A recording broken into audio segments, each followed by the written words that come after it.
is held on a continuously urgent issue. So my name is Klaus Grue and I work for the WCC Communications Department. In spite of increased awareness, the number of newly HIV-infected people continue to rise. Current estimates tells us that 2 million people each year become HIV positive. Also, most of those who are infected aren't aware of their condition. Testing, better access to medical treatment, and dealing with the stigma that often surrounds HIV and AIDS are issues that need to be addressed. And that is exactly what we are going to do now, in a minute, and I'm delighted to welcome our distinguished panel here, which will give their take on the current situation.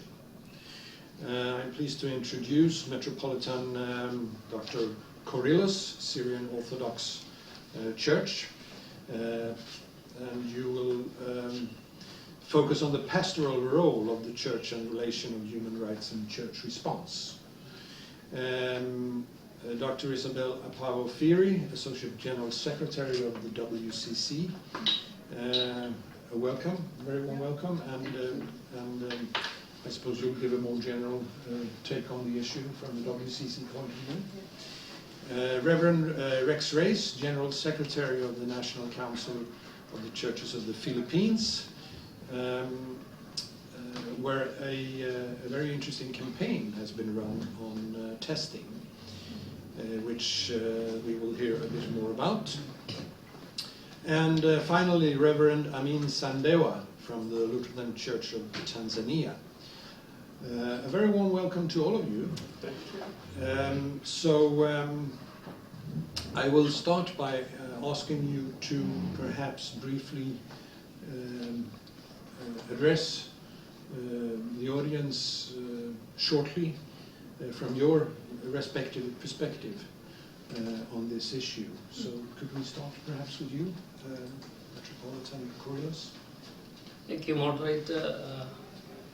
I come from the Syrian Orthodox Church in India.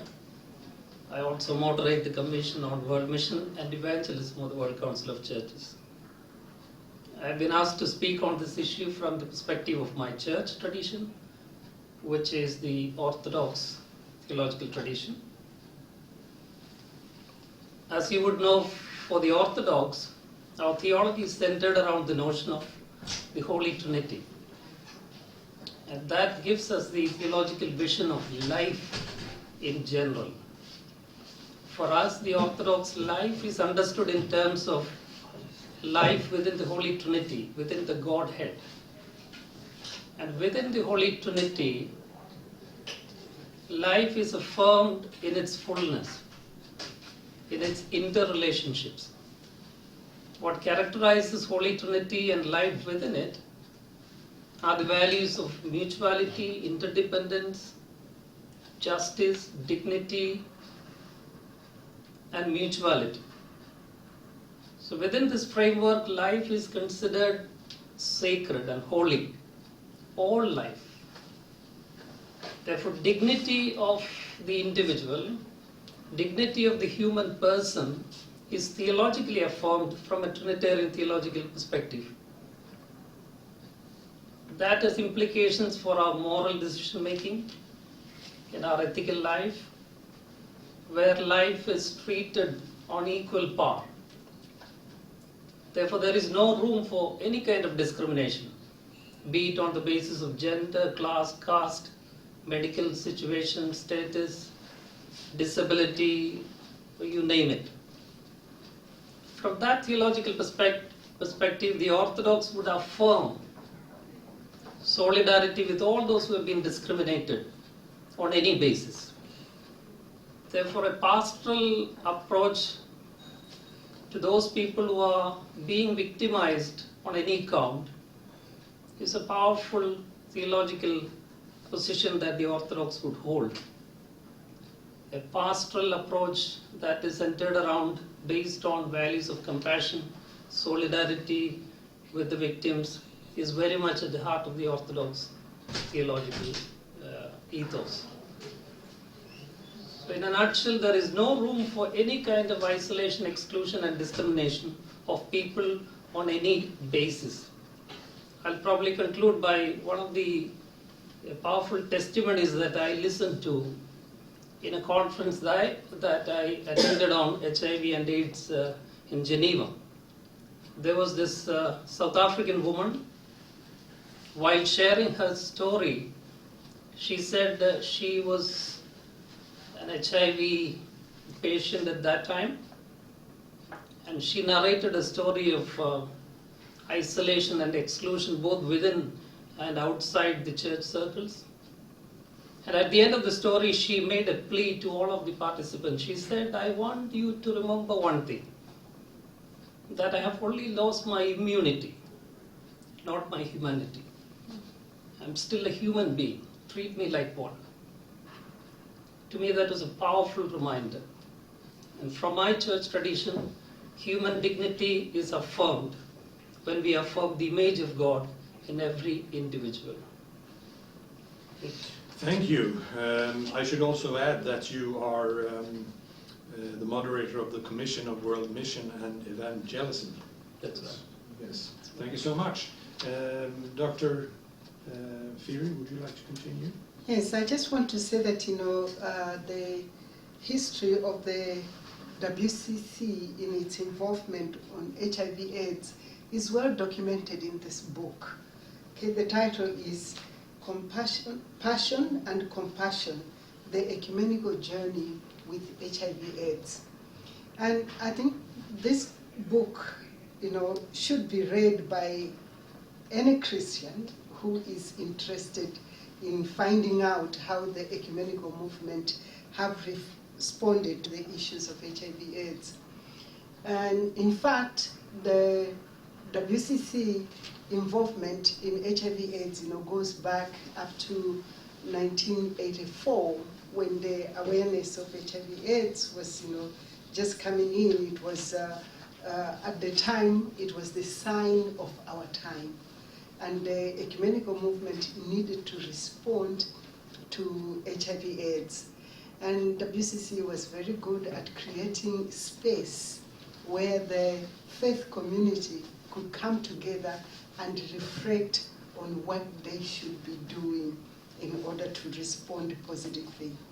At that time, the major issue was that because of its connection to sexual transmission, there was a lot of stigma, going on in the churches, and discrimination of those, who found themselves to be HIV positive. And just like what we have heard before, the church was now looking at itself and say, if this is what we are doing, is there something within our faith that would equip us to respond in a positive way, where we are affirming the humanity of every person, even those who are HIV positive?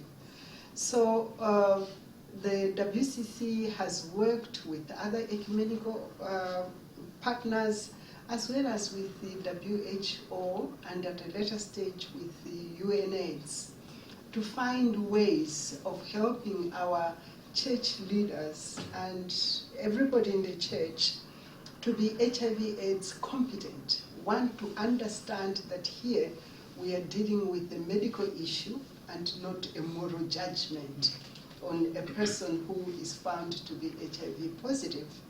And two, that we are not speaking to people out there, but we are speaking about people inside the churches and within the families. People like myself, I've been affected because members of my immediate family are affected. And if they are affected, I am also affected. And for the circle of concerned African women theologians that had a huge support, coming from the WCC, it was also a realization that the majority of the people who are HIV positive are women and children. So the women theologians, came to the realization that if they are not actively involved in stopping the spread of HIV/AIDS, then the women will be wiped out. So they started, responding by saying, let's look at our culture and let's look at our, sacred books and say, what is it that is in our culture, in our sacred books, that makes women vulnerable to HIV/AIDS infection? So, from that perspective, then there was writing stories, writing our own experiences, and it's well captured, in the work that has been sponsored by the WCC. And WCC has also responded, through two programs. One is the higher program, and the other one is the EAA HIV/AIDS campaign, and they've continued up to today. Thank you, and those campaigns can be read about on our website. There are more information there on those campaigns. And also the books, the book that Dr. Freer mentioned, they can also be ordered through our website, I suppose. Michael? WCC Publications. WCC Publications. Michael will be able to answer more questions on that later. So we continue with Reverend Rex Reyes from the National Council of the Churches of the Philippines. Thank you.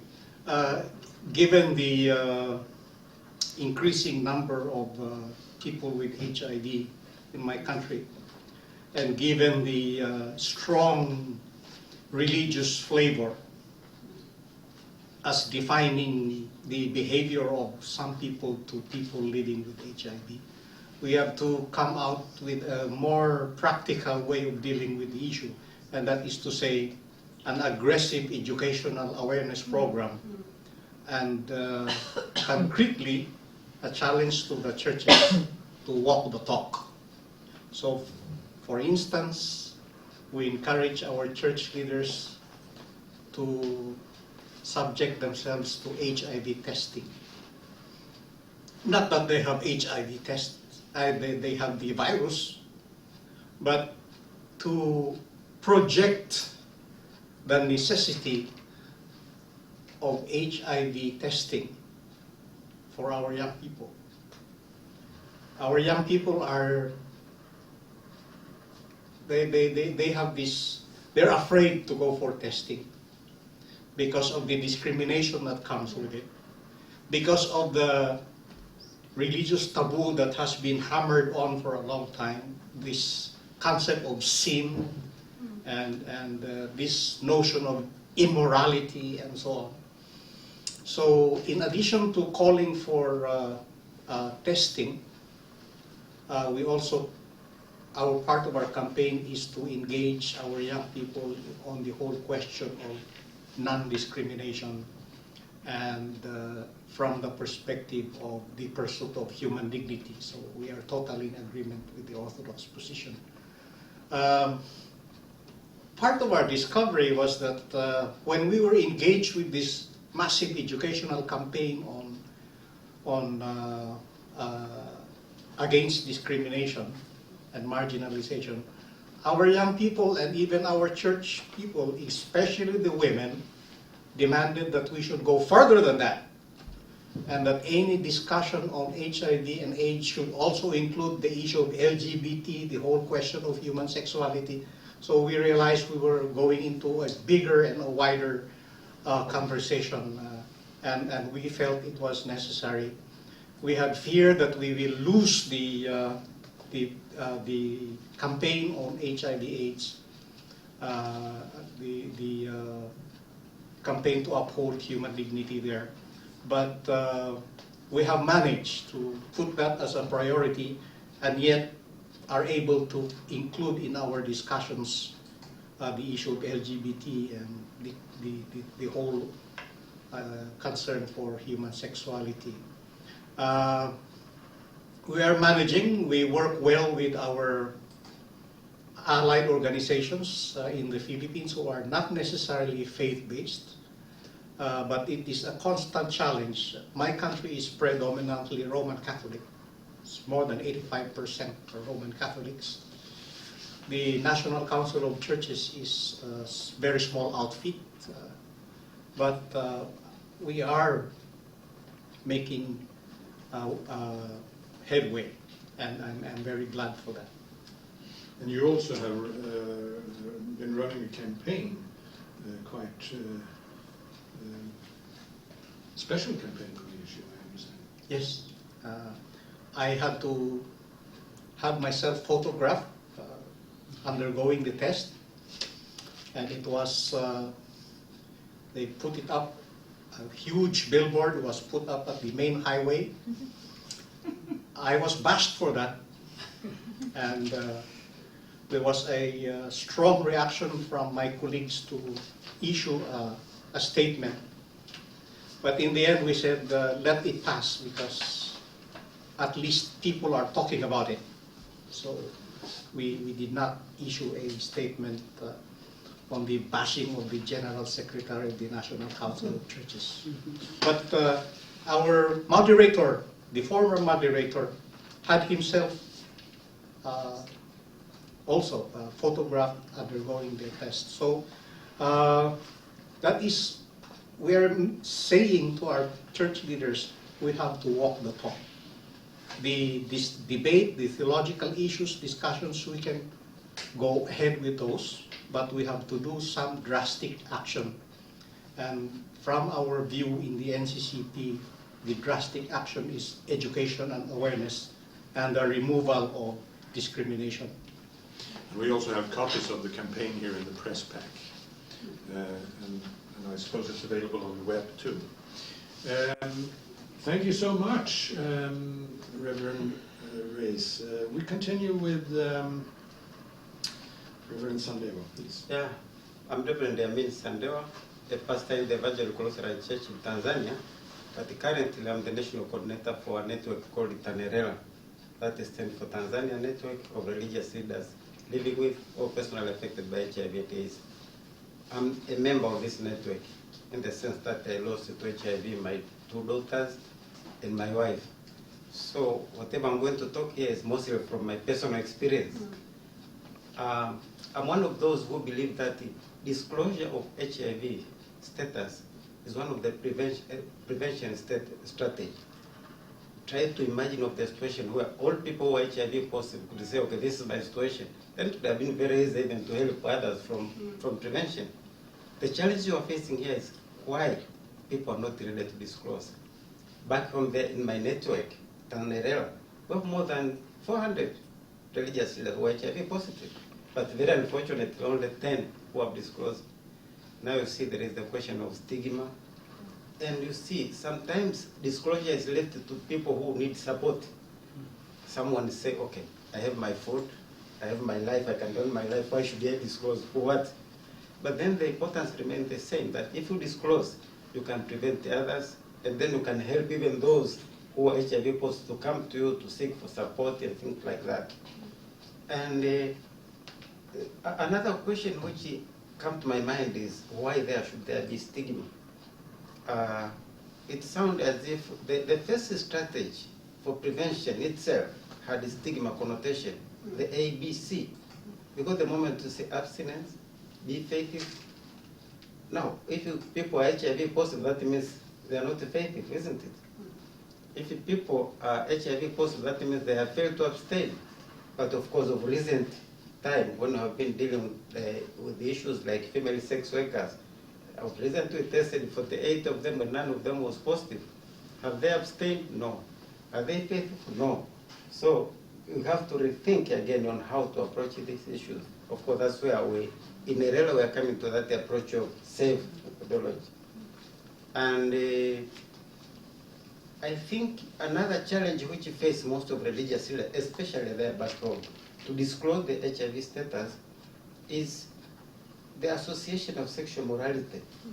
Now, how can a pastor say you're HIV positive while it's associated with sexual morality? So what we are trying to do is to help the society to understand that this is a health issue more than a moral issue.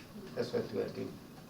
And of course, in that also we have proved that whenever a religious leader would say, I'm HIV positive, oh, first of all, you go, as he said, to walk the talk. He'll go for HIV test. It's easier even for his congregation, for people to test. Let's say if a pastor will say, okay, I and my wife, I call someone to test, and I and my wife were the first to test, the congregants, all of them will come for test. But whoever will send and say, you test, but he himself is not walking the talk, then it's very challenging. And even for pastors who have disclosed their HIV status, it has been very easy for people to come to them to seek support, get more advice about HIV and AIDS. Thank you very much.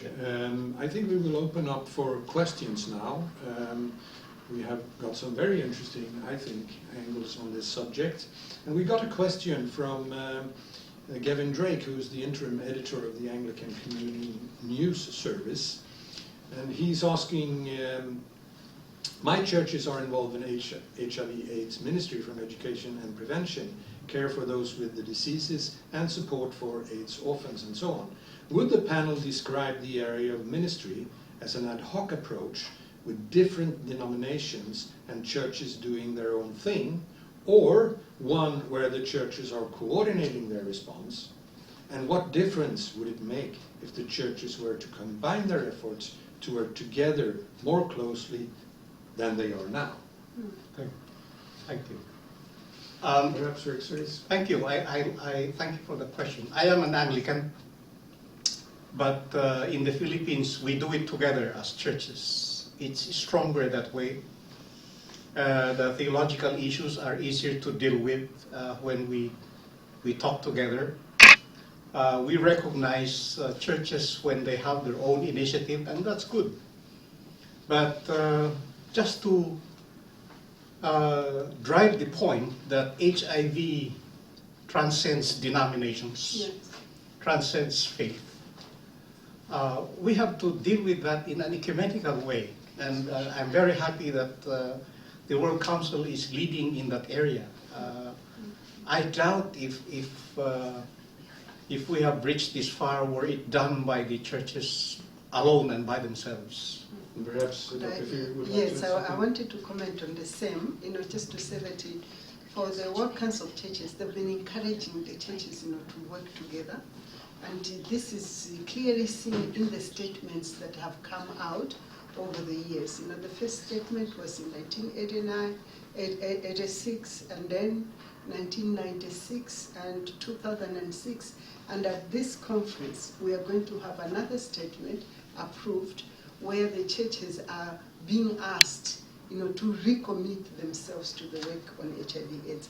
Because what this does is to show that, we are united even in the area of our HIV/AIDS response. That this is not for an individual church to act on its own, but for all of us together. Very interesting, and we should also add, perhaps, that there is a pastoral letter being worked out on this issue, which, from what I understand, is not completed yet, but it is in the package that we have. But please bear in mind that it is not final. Yes, it will be final as soon as the program committee presents its statement. Yes? Yes.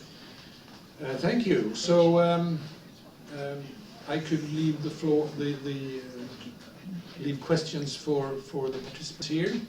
Any questions? Marian? I have received a question from a journalist, Tom Johnson. He's asking about the relation between the World Council of Church and the World Health Organization. The WHO? Yes. Okay. The World Council of Churches and the WHO have had a very close working relationship for a very long time. In fact, we have a written agreement on areas where we can work together, and it's one of the 4 faith communities, that have got this special relationship. And it started with the primary care, yeah, and it has continued recently in the area of Ebola, and it helps us, connect the WHO with the member churches, considering that, in most parts of the world, especially in Global South, and I should specifically mention Africa, 60% of the health facilities are offered by churches or faith communities. So we need that close relationship for us to let them know what the churches are doing, but at the same time to let the churches know what the WHO is also doing. Any other question from the floor? Annika? I wonder, how is the situation in general? I realize it must be very different in different countries, but is HIV still growing, or have you reached the peak? Yes? Yeah. In our case there back in Tanzania, it was up, but now it went down, but now it's coming up again. So it's fluctuating because of the fact that sometimes people are coming to the position. The problem of disclosure again is that when people are disclosing, for example, I'm telling them I'm HIV positive like this since 1994, they say, so it's not so serious. Okay. You understand? Yeah. So it is both negative and positive. We have to really to be serious on explaining that the problem is still there, and it has to be taken care of. Yeah. And also, from what I understand, most of the people who are actually HIV positive are not aware of it. Yeah. So campaigns are important. Yes, it is. That's right. In fact, in the pastoral letter that will come from the Central Committee, we will exactly respond to that question to show that HIV/AIDS is still increasing. And the most at-risk group are the adolescents, especially girls. And we need to be asking ourselves, what are we doing wrong that our girls are still at risk of HIV/AIDS? And that's a question that really bothers me.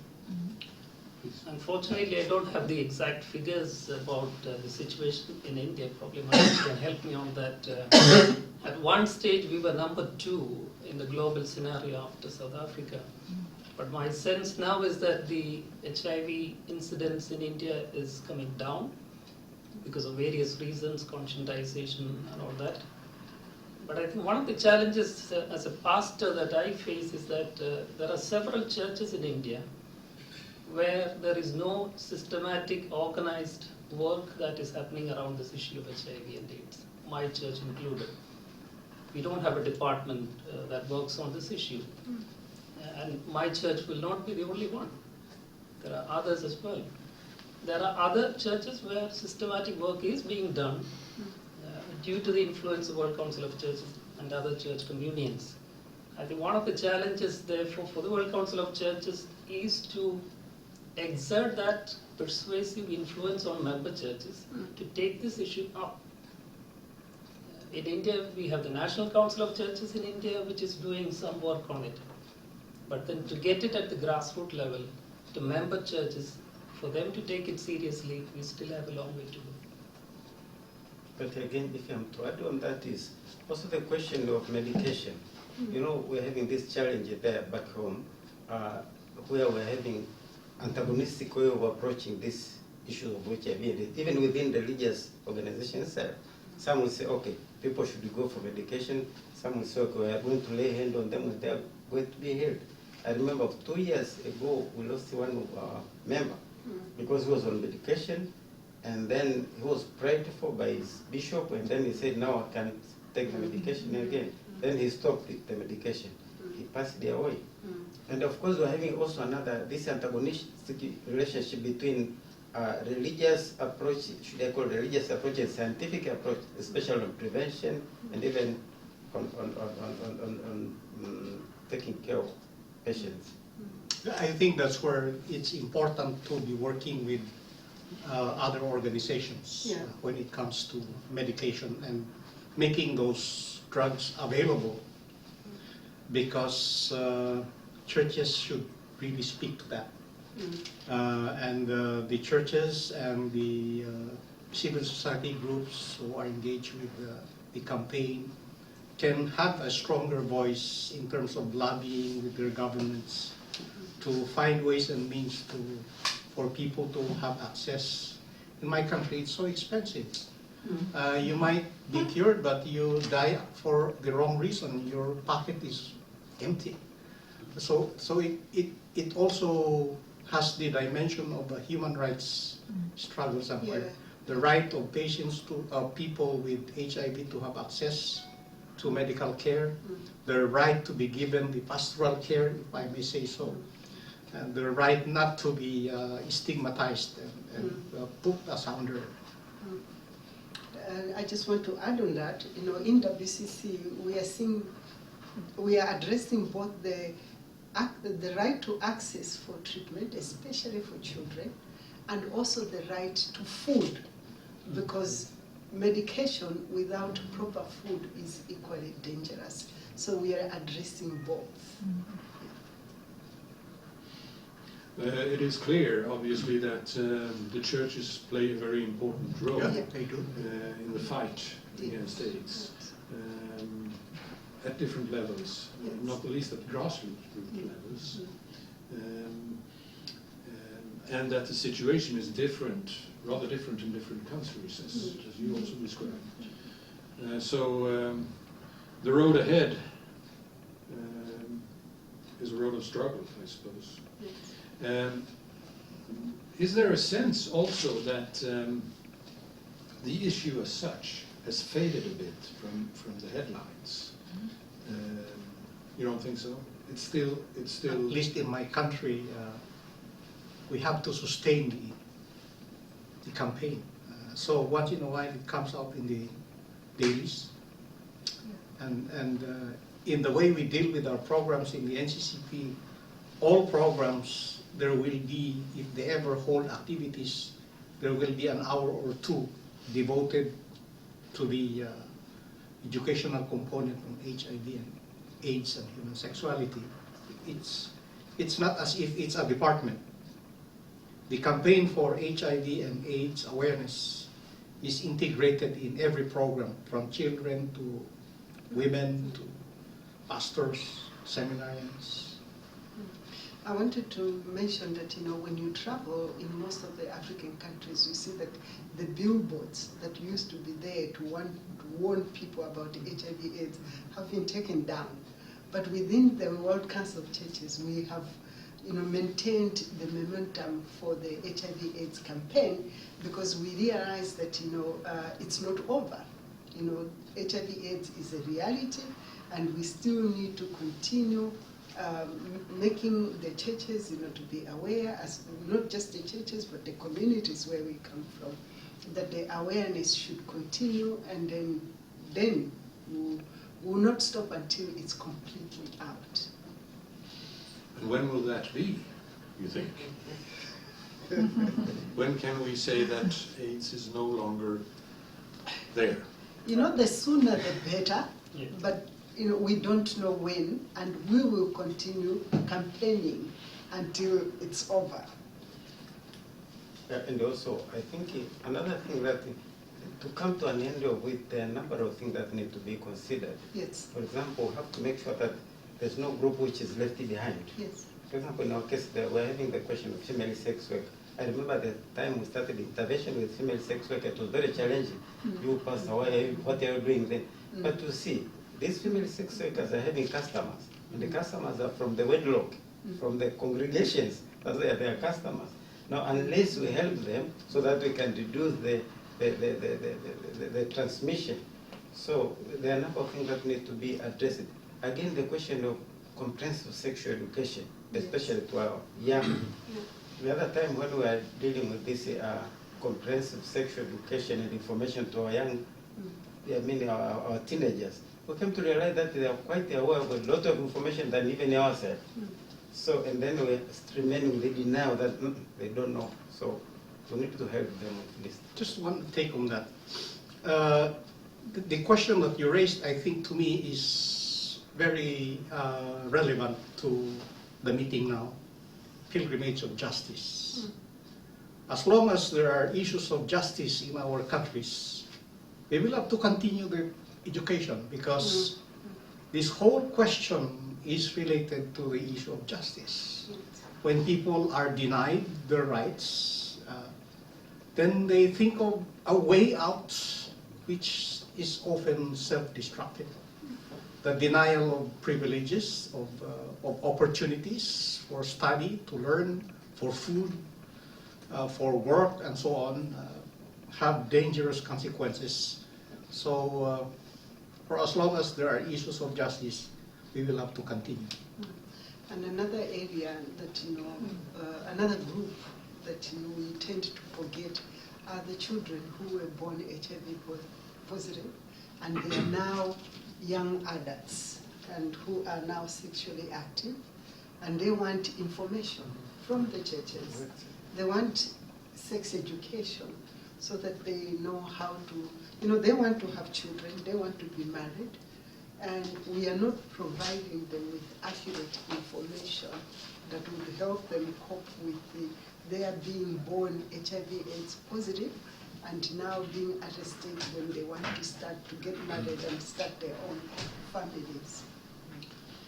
Very interesting issue, yes, please. I just wanted to thank Father Rex for the last comment, which I think is very important for all of us, particularly in the global south, where HIV/AIDS cannot be looked at detached from a perspective based on social justice, Yes.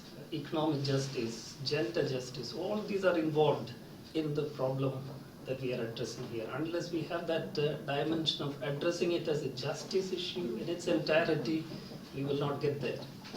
And again, if I'm told what she has said, the question of taking care of these young who are now young adults and now the HIV positive, we believe that through medication, at least it will reduce the transmission. For example, in my case now, my viral load is undetectable.